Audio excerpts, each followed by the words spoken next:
going to show you a really interesting little technique that you can use on pretty much finished paintings. Now I'm going to work on 3 different paintings today. I'll do one at a time, and now I'll bring a wash down over the whole painting, very wet, and then dab out selected little areas with a bit of paper towel just to expose some of the light and just to keep some of the light in there. Now I'll work on this painting, Ullswater in the Lake District. There's this little value study I did a couple of weeks back. I'll bring a wash over that and try and focus the light a little bit more in the centre. And there's this painting I did, which is Wells in Norfolk. And I'll bring a whole unifying wash over the whole painting. And then, like I said, just dab out little areas in the middle there for the sky. But very interesting technique. I'll start with this painting of Wells that I did. I'm going to really try and keep that little bit of light in the middle and the light on the water, but everywhere else I'll bring a wash over. Now, quite important, I've cleaned my palette out, which I don't do often, but it's quite critical really that I get clean paint. I don't want any muddy paint in there at all, so it has to be perfectly clean colour. And so give a quick mist over the whole thing. And also quite important, soft brush, because I don't want to damage the painting underneath. So like I said, bring a very uniform wash over the whole painting. So I've started with some Indian yellow, and I put some alizarin into it. Now Indian yellow is a very strong colour, but it's got a really nice glow about it. So it should work really well for this. Add a different element to the painting that's already there and give a real warmth to everything. So I've mixed up some paint, very, very wet, and now I'm going to bring it down over the whole painting. You need a very light touch for this. You don't want to disturb the paint underneath. So I'd recommend a natural hairbrush if you have them. If not, if you've only got synthetics, then make sure it's a very soft synthetic brush.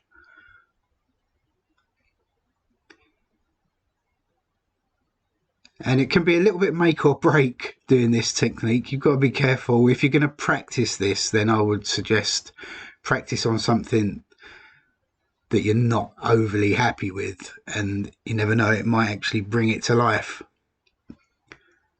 But bring that wash down all the way over, so completely cover everything. And already it's added a very warm glow. Just make sure I haven't missed any spots. But now I want to bring back some of that light in the sky. So I've got the paper towel, and I can very gently dab out little areas in there. And so just re-exposing that white that's left behind there underneath. And again, very light touch with the paper towel. You can see it's picked up quite a bit of that paint.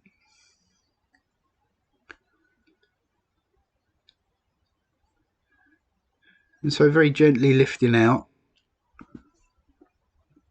And constantly turn the paper towel around as you go as well, to expose the clean bit of the paper towel there. And now bring out some of that light in the water. So I brought that wash all the way across, and now where I've lifted out that little bit of light, it's really added a new dimension to that painting. Kind of almost changed the time of day, I suppose, and you could consider it now a bit more of a sunset painting. And so just dab out a few little more areas. Don't want to overdo it.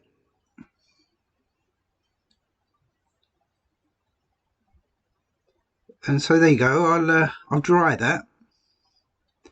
I've dried it off, and it's dried a tiny little bit lighter, but there's still a lovely amount of glow in there. So I've put a before and after on screen. So there's the before. Quite a nice painting on its own, but there's the after, and it's brought a wash all the way down, so it's really unified, I should say. Really unified the painting and brought it together. And so I'll move on. Okay, I'll move on to this snow scene that I painted a few weeks back, and it was only a value study really. and painted all in Payne's grey. And it was a very quick study, so wouldn't consider it a completed painting at all in any sense. But I've cleaned the palette out again. I've wiped up all that Indian yellow from the last painting. And so I'll go across this one. I'll keep it grey. I mean, I could go to town on this really. There's a lot of scope there to add a lot of colour, but I'll keep it grey. And so I've picked up some blue and I put some burnt sienna in there to grey it off. And same again, so I've wet all over a little bit with the mist bottle, and now bring in this very wet wash over the whole painting again. I've not mixed that very well actually, as the burnt sienna separated a touch, but that's fine. I'll go across that again.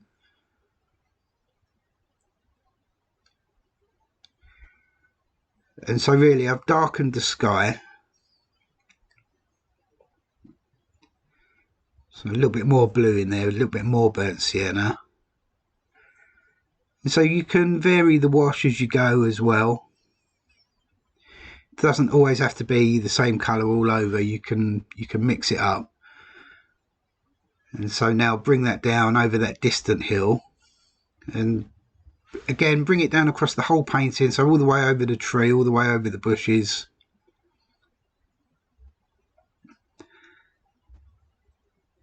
And now I'm ever so slightly modulating this wash with little bits of burnt sienna, little bits of ultramarine and cobalt blue.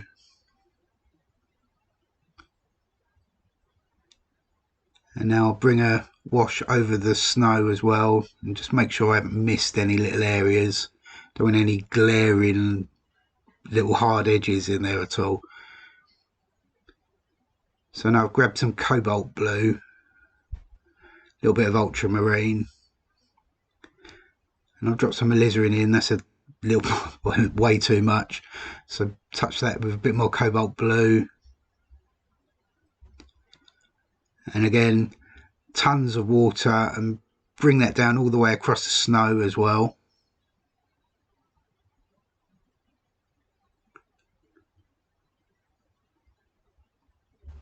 So bring that wash all the way down.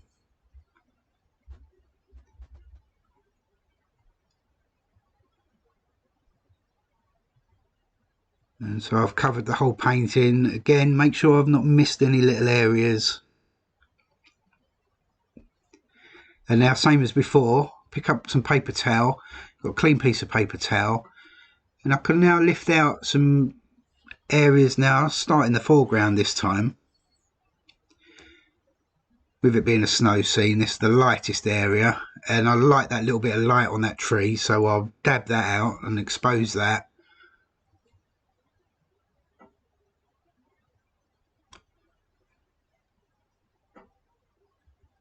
And blot out some areas in the middle this time really. I want to try and focus the light more into the centre.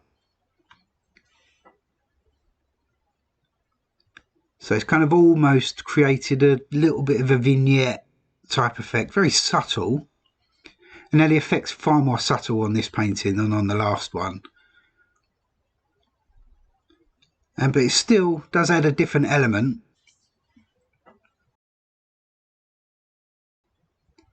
Now, you don't have to use this technique on a finished painting either. If it's a painting you're working on and you get to the end and you feel like it might need a little something, you can make sure it's fully dry and you can give this technique a go.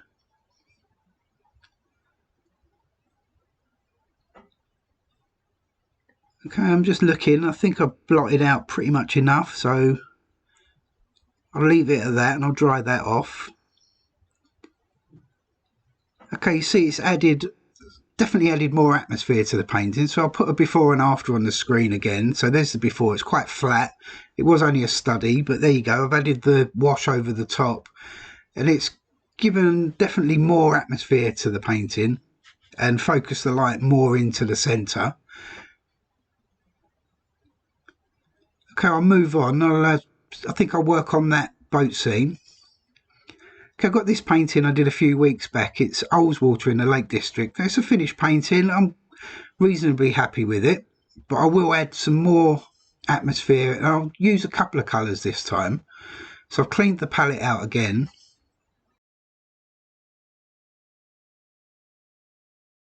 And so same as before on the last two, quick mist all over with the bottle. And I'll do two different colours in this one.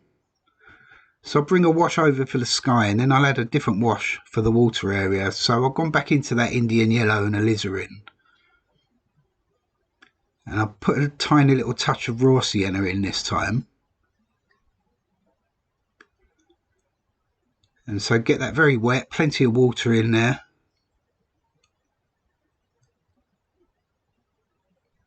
And now bring this wash again all the way over the sky.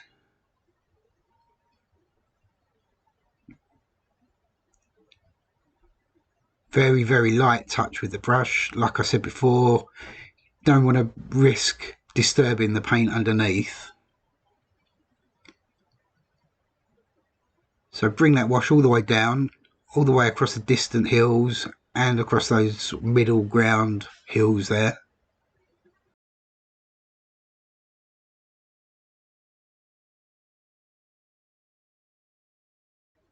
Now I'll mix up some blue with some Viridian.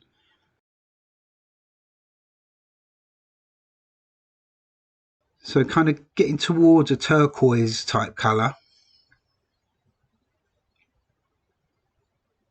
And again, plenty of water, and bring it all the way across. I can allow that orange colour to run down into it a little bit from that distant hill as well. And so I can bring it all the way across the boats, all the way across the water.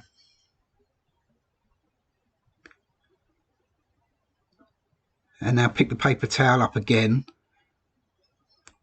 And there's some nice light coming in the middle there from the sky. So very gently lift that out.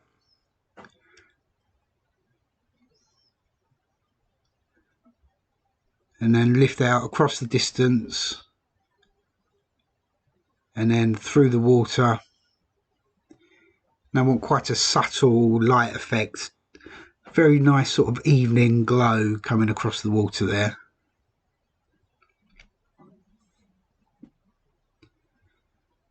Now if you're going to do this, always make sure you use a clean piece of paper towel. So dab out a little bit and then move the towel around. There's nothing worse than going back into an area you've lifted out and there's some paint on the towel and it dirties that area. So be mindful of that.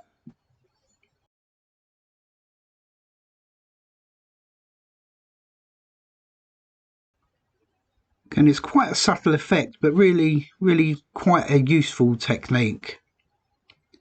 Okay, I've dried that one off now as well, and hopefully you can see it's added a nice little bit of light into the middle and just added a little bit more depth of colour. So there's the before painting, nice enough painting, but a little bit grey. So I've added a nice warmth in the sky and then a cool blue in the water and allowed some of that to run down into it, and it's really pulled the painting together and given it a little bit more depth. And so I'll put some before and afters on the screen. I think now I'll make that come up. So there's the first one, and so on the left is the before and then on the right is the after. So you can see it's really added a sense of warmth in the sky and the water. It's a snow scene and it's a little bit flat before, but I've added a sense more or a touch more atmosphere.